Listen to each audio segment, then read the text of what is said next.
ओम शांति। 17 जनवरी 2025। आज की मुरली। मीठे बच्चे, तुम भारत के मोस्ट वैल्यूबल सर्वेंट हो। तुम्हें अपने तन मन धन से श्रीमत पर इसे राम राज्य बनाना है। प्रश्न: सच्ची अलौकिक सेवा कौन सी है जो अभी तुम बच्चे करते हो? उत्तर: तुम बच्चे गुप्त रीति से श्रीमत पर पावन भूमि सुखधाम की स्थापना कर रहे हो। यही भारत की सच्ची अलौकिक सेवा है। तुम बेहद बाप की श्रीमत पर सबको रावण की जेल से छुड़ा रहे हो। इसके लिए तुम पावन बनकर दूसरों को पावन बनाते हो। गीत: नयनहीन को राह दिखाओ प्रभु। ओम शांति। हे प्रभु, ईश्वर परमात्मा कहने और पिता अक्षर कहने में कितना फ़र्क है। हे ईश्वर, हे प्रभु कहने से कितना रिगार्ड रहता है, और फिर उनको पिता कहते हैं तो पिता अक्षर बहुत साधारण है। पिताएं तो ढेर के ढेर हैं। प्रार्थना में भी कहते हैं हे प्रभु, हे ईश्वर। बाबा क्यों नहीं कहते? है तो परम पिता ना। परंतु बाबा अक्षर जैसे दब जाता है, परमात्मा अक्षर ऊंचा हो जाता है। बुलाते हैं हे प्रभु, नयनहीन को राह बताओ। आत्माएं कहती हैं बाबा हमको मुक्ति जीवन मुक्ति की राह बताओ। प्रभु अक्षर कितना बड़ा है, पिता अक्षर हल्का है। यह तुम जानते हो। बाप आकर समझाते हैं लौकिक रीति से तो पिताएं बहुत हैं।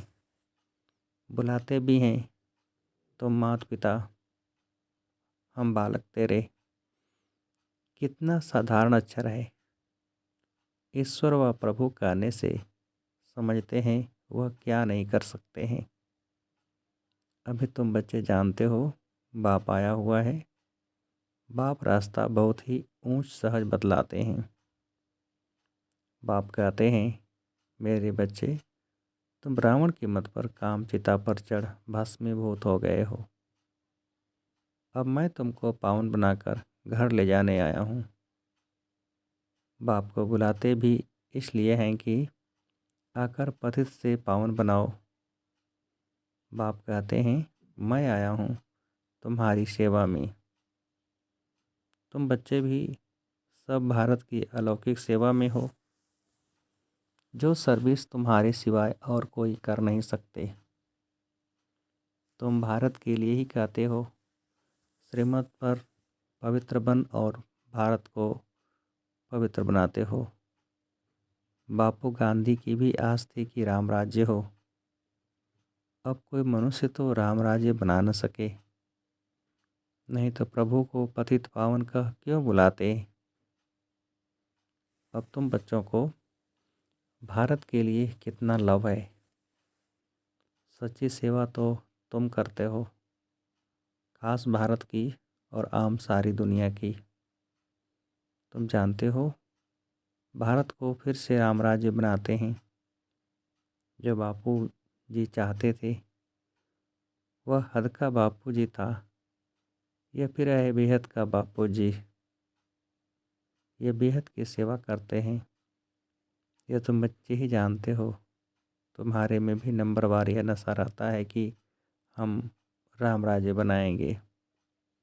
गवर्नमेंट के तुम सर्वेंट हो, तुम दैवी गवर्नमेंट बनाते हो। तुमको भारत के लिए फखुर है। जानते हो सतयुग में यह पावन भूमि थी, अब तो पतित है। तुम जानते हो अभी हम बाप द्वारा फिर से पावन भूमि व सुखधाम बना रहे हैं। सो भी गुप्त, श्रीमत भी गुप्त मिलती है। भारत गवर्नमेंट के लिए ही तुम कर रहे हो श्रीमत पर तुम भारत की ऊंच से ऊंच सेवा अपने तन मन धन से कर रहे हो। कांग्रेसी लोग कितना जेल आदि में गए, तुमको तो जेल आदि में जाने की दरकार नहीं। तुम्हारी तो है ही रूहानी बात। तुम्हारी लड़ाई भी है 5 विकारों रूपी रावण से, जिस रावण का सारे पृथ्वी पर राज्य है। तुम्हारी यह सेना है। लंका तो एक छोटा टापू है, यह सृष्टि बेहद का टापू है। तुम बेहद के बाप के श्रीमत पर सबको रावण के जेल से छुड़ाते हो। यह तो तुम जानते हो कि इस पतित दुनिया का विनाश तो होना ही है। तुम शिव शक्तियाँ हो। शिव शक्ति यह गोप भी है। तुम गुप्त रीति भारत की बहुत बड़ी सेवा कर रहे हो। आगे चल सबको पता पड़ेगा। तुम्हारी है श्रीमत पर रूहानी सेवा। तुम गुप्त हो, गवर्नमेंट जानती ही नहीं कि यह बीके तो भारत को अपने तन मन धन से श्रेष्ठ से श्रेष्ठ सचखंड बनाते हैं। भारत सचखंड था, अब झूठखंड है। अब तो एक ही बाप है, कहा भी जाता है गॉड इज ट्रूथ। तुमको नर से नारायण बनने की सत्य शिक्षा दे रहे हैं। बाप कहते हैं कल पहले भी तुमको नर से नारायण बनाया था। रामायण में तो क्या क्या कथाएं बैठ लिख दी हैं। कहते हैं राम ने बंदर सेना ली। तुम पहले बंदर मिसल थे, एक सीता की तो बात नहीं। बाप समझाते हैं कैसे हम रावण राज्य का विनाश कराए राम राज्य स्थापन करते हैं। इसमें कोई तकलीफ की बात नहीं। वो तो कितना खर्चा करते हैं। रावण का बुद्ध बनाकर फिर उसको जलाते हैं। समझते कुछ भी नहीं। बड़े बड़े लोग सब जाते हैं, फॉरेनर्स को भी दिखाते हैं, समझते कुछ नहीं। अभी बाप समझाते हैं तो तुम बच्चों को दिल में उमंग है कि हम भारत की सच्ची रूहानी सेवा कर रहे हैं।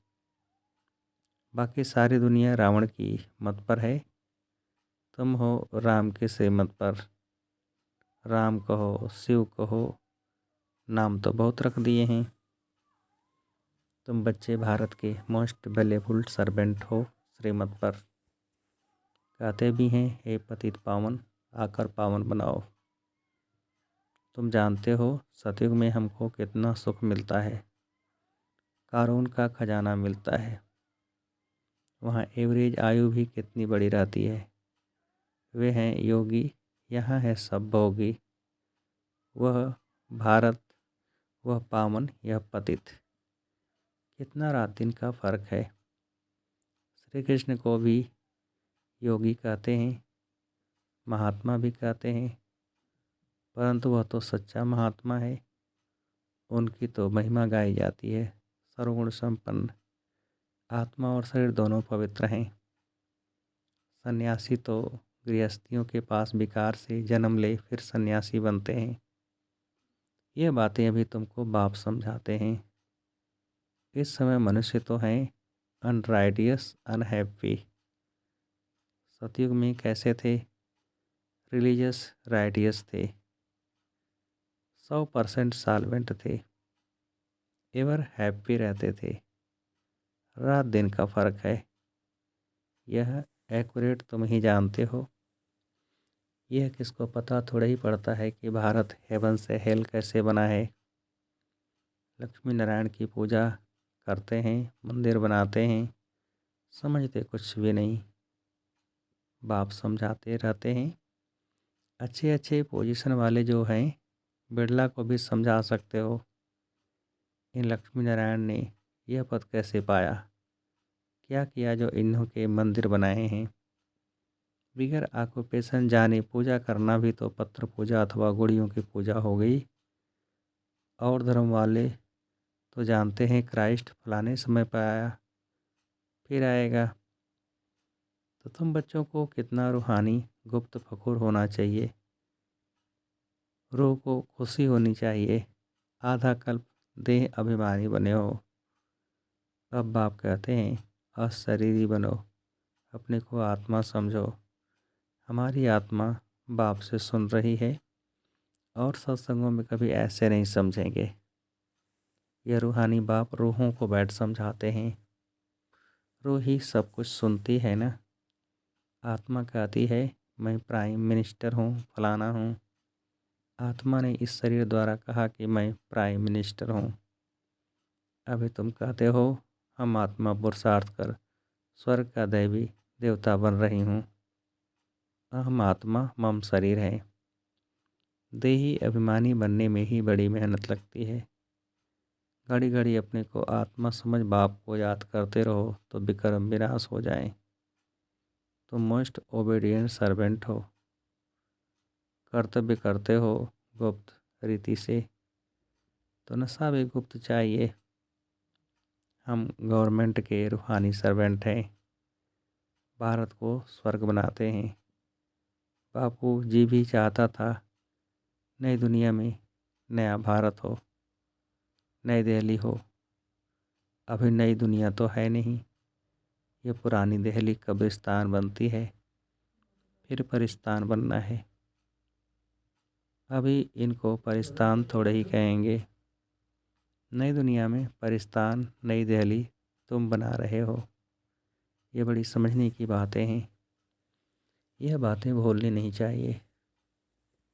भारत को फिर से सुखधाम बनाना कितना ऊंच कार्य है। ड्रामा के अनुसार सृष्टि पुरानी होनी ही है। दुख धाम है ना। दुख हरता सुख हरता एक बाप को ही कहा जाता है। तुम जानते हो बाप 5000 वर्ष बाद आकर दुखी भारत को सुखी बनाते हैं। सुख भी देते हैं, शांति भी देते हैं। मनुष्य कहते भी हैं मन को शांति कैसे मिले। अब शांति तो शांति धाम स्वीट होम में ही है। उसको कहा जाता है शांति धाम, जहाँ आवाज़ नहीं, गम नहीं, सूर्य चाँद आदि भी नहीं होते। अभी तुम बच्चों को यह सारा ज्ञान है। बाप भी आकर ओबीडिएंट सर्वेंट बना है ना। लेकिन बाप को तो बिल्कुल जानते ही नहीं। सबको महात्मा कह देते हैं। अब महान आत्मा तो सिवाय स्वर्ग के कभी हो नहीं सकते। वहाँ आत्माएं पवित्र हैं। पवित्र थी तो पीस प्रॉस्पेरिटी भी थी। अभी प्योरिटी नहीं है तो कुछ नहीं है। प्योरिटी का ही मान है। देवताएं पवित्र हैं तब तो उनके आगे माथा टेकते हैं। पवित्र को पावन, अपवित्र को पतित कहा जाता है। यह है सारे विश्व का बेहद का बापू जी। ऐसे तो मेयर को भी कहेंगे सिटी फादर। वहाँ थोड़ी ऐसी बातें होंगी। वहाँ तो कायदे से राज चलता है। बुलाते भी हैं हे पतित पावन आओ। अब बाप कहते हैं पवित्र बनो, तो कहते हैं यह कैसे होगा। फिर बच्चे कैसे पैदा होंगे, सृष्टि कैसे वृद्धि को पाएगी। उनको यह पता नहीं कि लक्ष्मी नारायण संपूर्ण निर्विकारी थे। तुम बच्चों को कितना ऑपोजिशन सहन करना पड़ता है। ड्रामा में जो कल पहले हुआ है वह रिपीट होता है। ऐसे नहीं कि ड्रामा पर रुक जाना है। ड्रामा में होगा तो मिलेगा। स्कूल में ऐसे बैठे रहने से कोई पास हो जाएंगे क्या। हर एक चीज़ के लिए मनुष्य का पुरुषार्थ तो चलता है। पुरुषार्थ बगैर पानी भी मिल न सके। सेकंड बाय सेकंड जो पुरुषार्थ चलता है वह प्रारब्ध के लिए। यह बेहद का पुरुषार्थ करना है, बेहद के सुख के लिए। अभी है ब्रह्मा की रात तो ब्राह्मणों की रात, फिर ब्राह्मणों का दिन होगा। शास्त्रों में भी पढ़ते थे पर समझते कुछ नहीं थे। ये बाबा खुद बैठकर रामायण भागवत आदि सुनाते थे। पंडित बन बैठते थे। अभी समझते हैं वह तो भक्ति मार्ग है। भक्ति अलग है, ज्ञान अलग चीज़ है। बाप कहते हैं तुम काम पिता पर बैठ सब काले बन गए हो। श्री कृष्ण को भी श्याम सुंदर कहते हैं ना। पुजारी लोग अंधश्रद्धालु हैं। कितनी भूत पूजा है। शरीर की पूजा पूजा 5 तत्वों की पूजा हो गई। इसको कहा जाता है व्यभिचारी पूजा। भक्ति पहले अव्यभिचारी थी, एक शिव की ही होती थी। अभी तो देखो क्या क्या पूजा होती रहती है। भाव वंडर भी दिखाते हैं, नॉलेज भी समझा रहे हैं, कांटों से फूल बना रहे हैं। उनको कहते ही हैं गार्डन ऑफ फ्लावर्स। कराची में पहरे पर एक पठान रहता था। वह भी ध्यान में चला जाता था। कहता था हम बहिश्त में गया, खुदा ने हमको फूल दिया। उनको बड़ा मज़ा आता था। वंडर है ना, वह तो 7 वंडर्स कहते हैं। वास्तव में वंडर ऑफ वर्ल्ड तो स्वर्ग है। ये किसको भी पता नहीं है। तुम्हें कितना फर्स्ट क्लास ज्ञान मिला है, तुमको कितनी खुशी होनी चाहिए। कितना हाईएस्ट बाप दादा है और कितना सिंपल रहते हैं। बाप की ही महिमा गाई जाती है। वह निराकार निरहंकारी है। बाप को तो आकर सेवा करनी है ना। बाप हमेशा बच्चों की सेवा कर उनको धन दौलत दे खुद वानप्रस्थ अवस्था ले लेते हैं। बच्चों को माथे पर चढ़ाते हैं, परंतु बच्चे विश्व के मालिक बनते हो तुम बच्चे।